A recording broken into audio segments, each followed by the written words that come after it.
We are reading the book of Ezra, chapter 3. This is after we read about the return to Zion, about 40,000 people with their servants and possessions come back to Eretz Israel. Many stay in Bavel. And on the 7th month, it doesn't say which year, we know that it took about 22 years. We talk about the inauguration of the temple. So the inauguration of the temple was in 516 before the Common Era. The return was 538, so 22 years later, they inaugurated the temple. Though it is possible to, as we read the book, the historical detail is not clear, that as they came to Yerushalayim, even before inaugurating the temple, they started doing some services, provisional services in the temple. But the official inauguration of the second temple took, it was about 22 years after they came back to Yerushalayim. So by what we read here in chapter 3, ויגע חודש השביעי ובני ישראל בערים, people were in the cities, scattered in the cities around Yerushalayim, and they all gathered to Yerushalayim.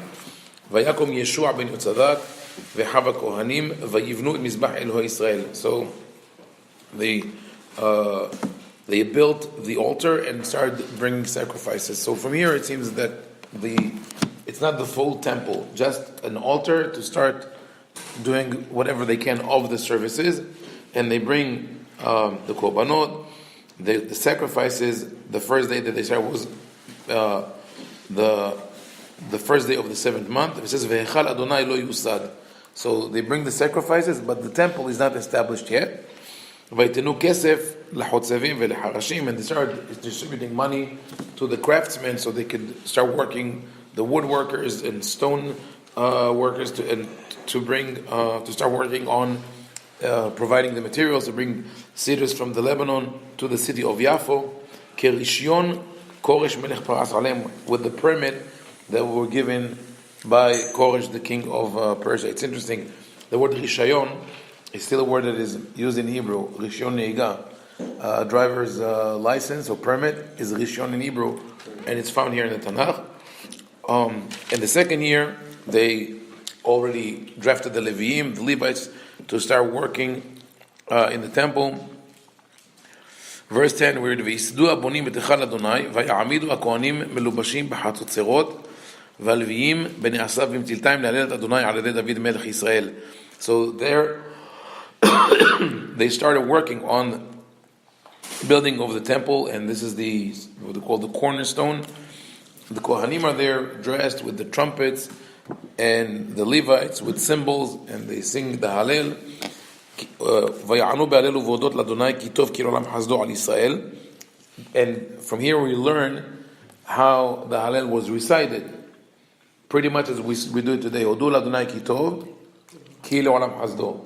הודו לאלוהים, and everybody answers כי לעולם חסדו. So that was the response already described in Ezra, how they would read that. And everybody's of course excited, the inauguration. Who would have thought that this was possible after the expulsion and the destruction of the temple by Nebuchadnezzar? And as we spoke about in the previous session, the revolutionary things that took place, the Nevonaid, the king of Bavel, who tried to do a religious reform and upset the people, and the system of Nebuchadnezzar that didn't work, and then the Persian came over and took over, and their policy was completely different. Now they give the permit to rebuild the temple. So everybody is extremely excited to, within less than 60 years, to see that momentous event. However, רבים מהכהנים והלוויים וראשי האבות הזקנים אשר ראו את הבית הראשון ביוסדו, but there were many Kohanim or Levites and the elders who still remembered the first temple. Remember, if this takes place 48 years after the destruction, so someone who's in his 70s still remembers from his 20s the first temple. ביוסדו זה הבית בעיניהם, when they saw this second temple, בוכים בקול גדול. They were crying because there was no comparison between what they had and what they're having now. ורבים בתרועה בשמחה להרים קול. On the other hand, many are applauding and rejoicing.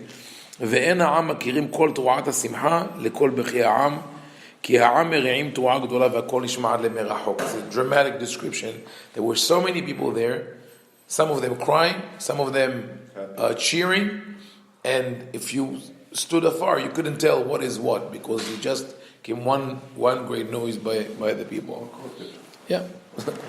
So that is chapter 3. In chapter 4, we read that the adversaries of Yehuda and Benjamin have heard that the returnees, those who came back from the exile, are building the temple, and they came to Zerubbabel and said, we want to build the temple with you.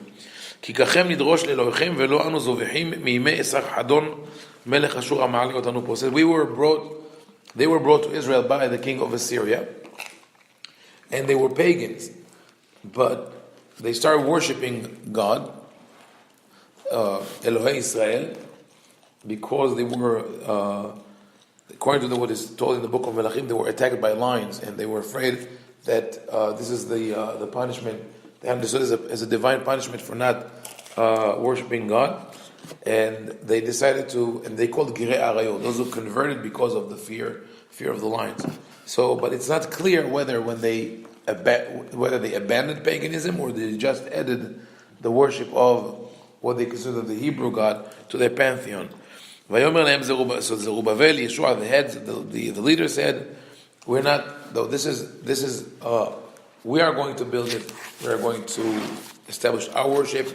Apparently, they knew that their worship was not the same.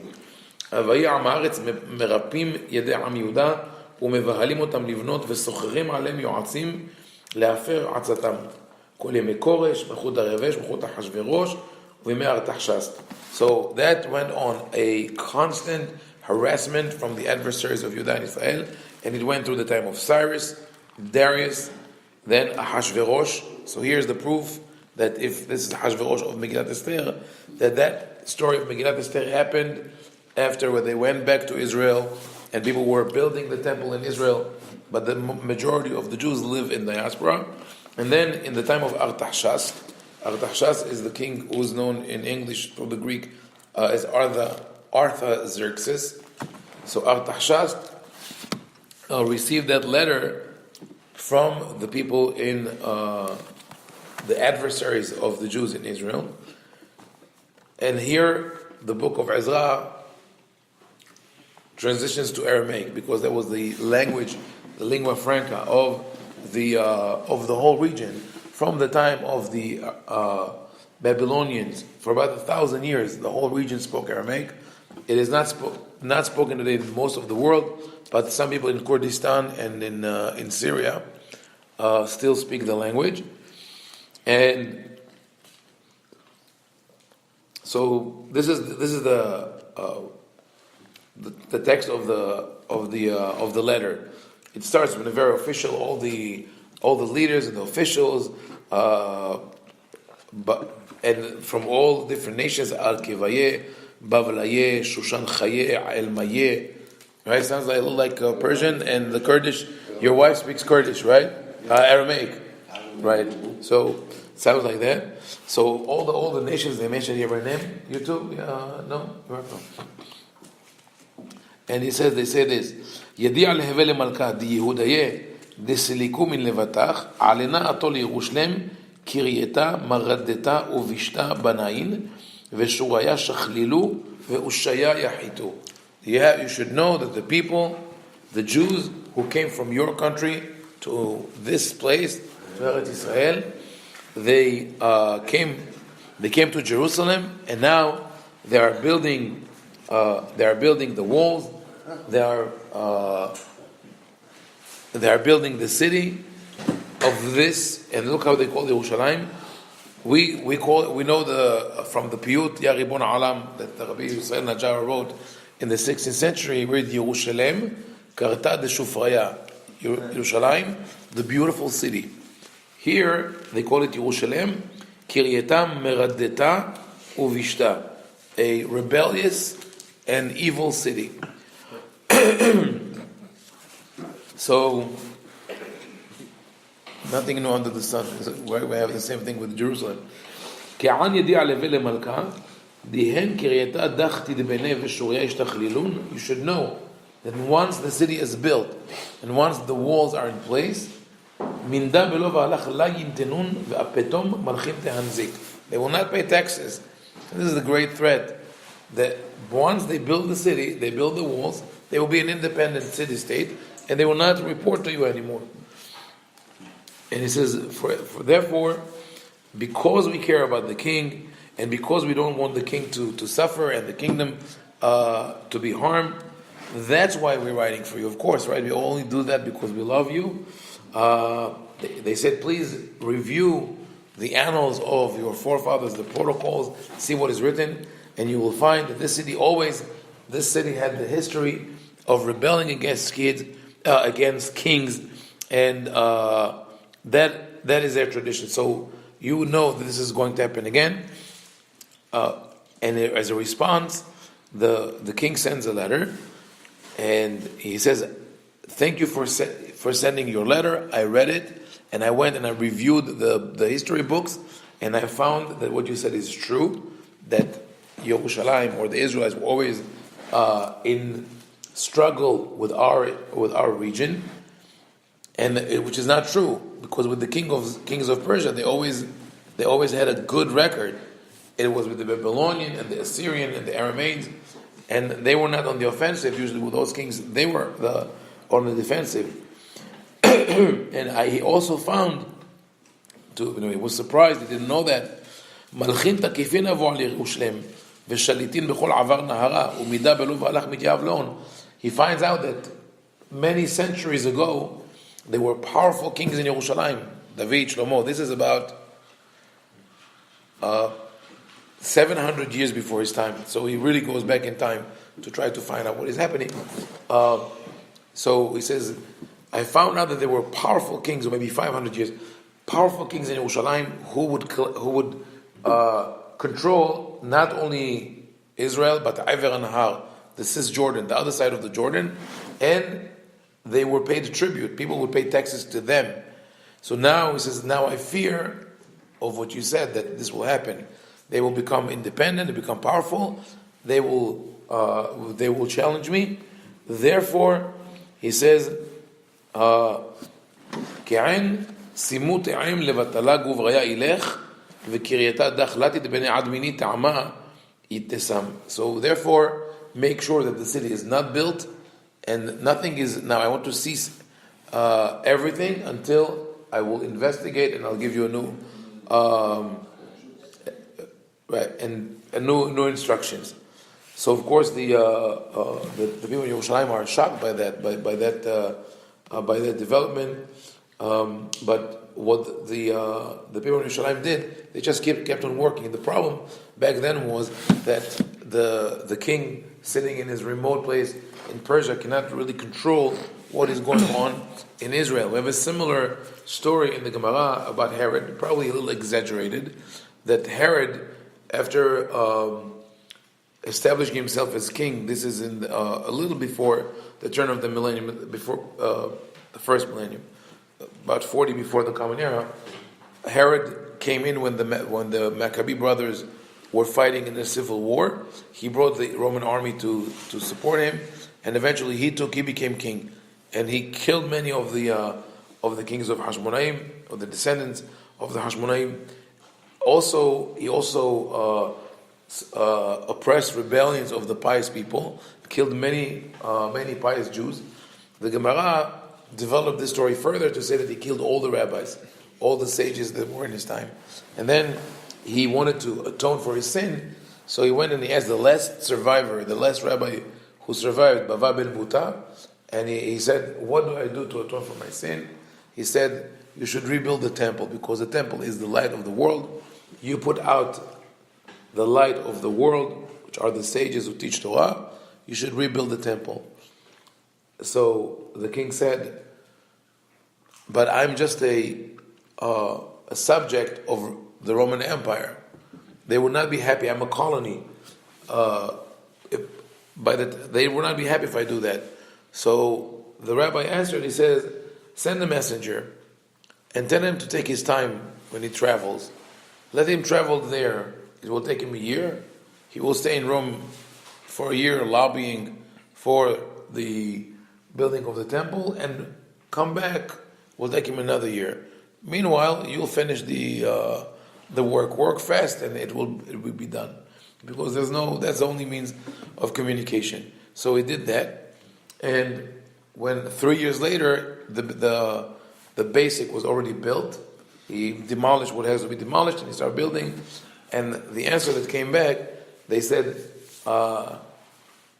"Im lo satarta al tistor, ve'im satarta al tivne." If you didn't start demolishing, don't demolish. If you've already demolished, don't build. Ve'im satarta ubanita, and if you already demolished and you already built, avda bisha batar de avid mitmelich. That is a disobedient servant first does and then asks for permission. Meaning they predicted that this would have happened.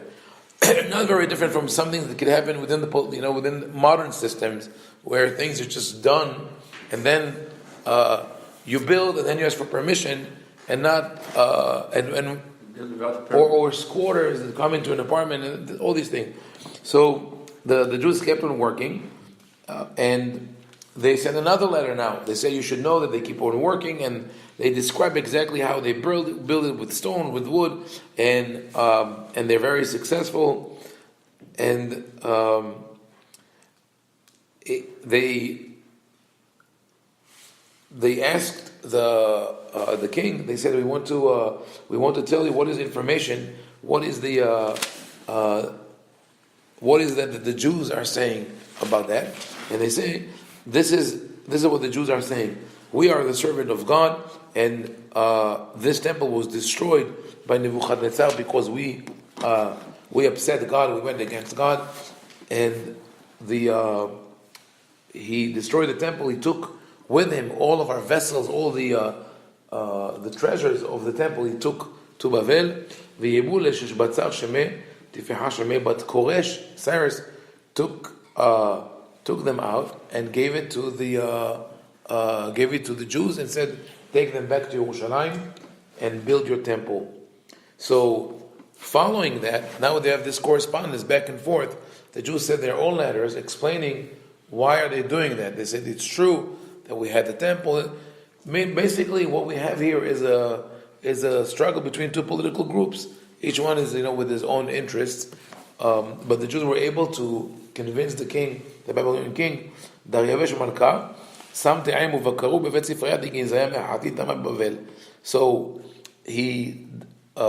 Darius, Dariavesh, the king, paid attention to them, and he went and he dug further into the archives, and he found, because the Persians, by the way, and the Babylonians before them also, were very, very meticulous in recording, keeping records, and libraries were found with the tablets in cuneiform and scrolls and others. And more than that, the Persians were sticklers for the law. They were people of the law. You'll see it in Megillat Esther. Once that when the king says to Esther, "What do you want me to do?" Once they found out about the plot of Haman, what he was planning to do, the king says, "What do you want me to do?" And she says, "Cancel the decree. Tell everyone that they should not kill the Jews." And what does the king say in return? "I'm sorry, I can't do that. The royal decree was already sent. It has been legislated. So, but it's an evil law." He says, "It doesn't matter. The law is the law. Whenever it was signed by the king, you cannot repel. So what do?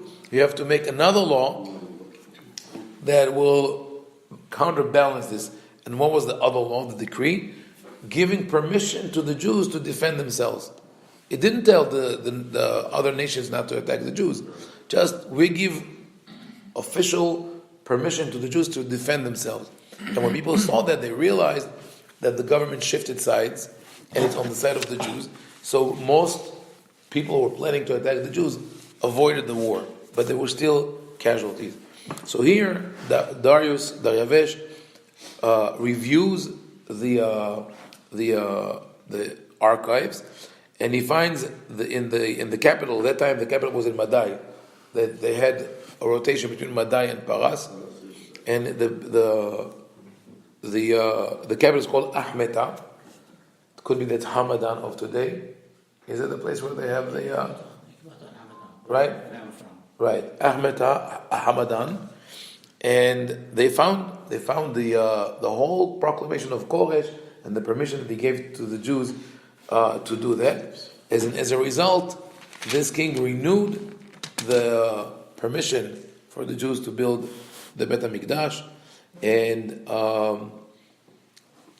eventually it says here Veshetzia Baita Dena Ad Yom Telata Lirah Adar Di Shenat Shet HaMelchut Daryavesh Malka, and on the third day of the month of Adar, in the 6th year of Daryavesh, Avadu Ben Israel Kanaya Velevaye Hanukat Bet Elaha Dena B'Hedva. They inaugurated the temple. I wonder why people don't keep today like the 3rd of Adar. Should have been a special day of celebration because it's the inauguration of the second temple, and they had time to do Pesach. So interesting how what started as an attempt to block the Jews in Eretz Israel from building the Bet HaMikdash eventually turned out to be better for them, because now the proclamation that was given decades ago was reaffirmed, reconfirmed, and they were given permission and were able to bring that to fruition. We'll stop here. We're at the end of chapter 6 in Ezra. Baruch Adonai, Olam, Amen.